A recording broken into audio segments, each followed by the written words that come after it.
Hello everyone, welcome back to Legal Insight with Shweta. Today we're going to talk about Waqf. Well, in this video I'll explain recent Waqf land disputes, controversial court cases involving Waqf board kinds of Waqf, and recent update on this.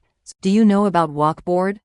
In Islamic law, Waqf means giving a property for religious or charitable use, which cannot be sold or transferred. It also refers to land or property kept permanently for helping people or for religious activities. The word waqf means to stop or hold a property, so that the income earned from it is always used for good causes like helping the poor, running schools, mosques, etc. According to Waqf Act 1954, waqf means when a Muslim person permanently gives any property, movable or immovable, for a religious, charitable, or pious purpose as per Muslim law. A waqf can be created either in writing or just by speaking, orally. The important thing is that the person must clearly show they want to give the property for religious or charitable use. Let's see kinds of it.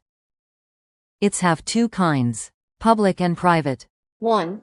Public waqf. This type of waqf is meant for the general public. It is used for religious or charitable purposes like mosques, schools, helping the poor, etc. 2. Private waqf.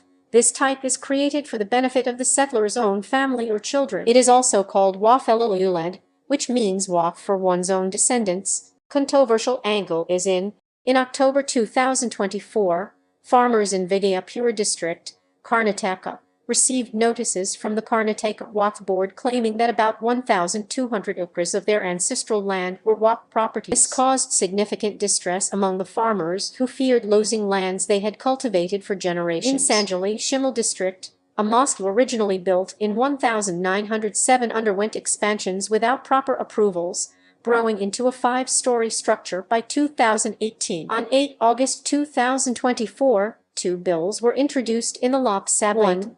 Waqf Amendment Bill 2024-2, Mussalman Waqf Repeal Bill 2024, Waqf Amendment Bill 2024, Improve the Management of Waqf Properties. Proposes 2.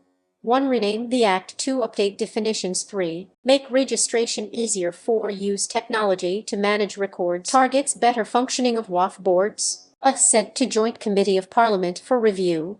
Mussalman Waqf Repeal Bill 2024 aims to cancel the old Mussalman Waqf Act 1923. Reason: it is outdated and no longer useful. A goal: bring uniformity, transparency, and accountability by using only the updated Waqf Act 1995. Earlier, the Waqf Board had the power to check and decide if a property was waqf. Now this power is removed. Instead, survey commissioners and additional commissioners will do waqf property surveys. District collectors are also given the power to carry out these surveys. All pending surveys must now be done according to state revenue laws. Thank you for watching. If you found this video useful, please like, share, and subscribe. See you in the next video.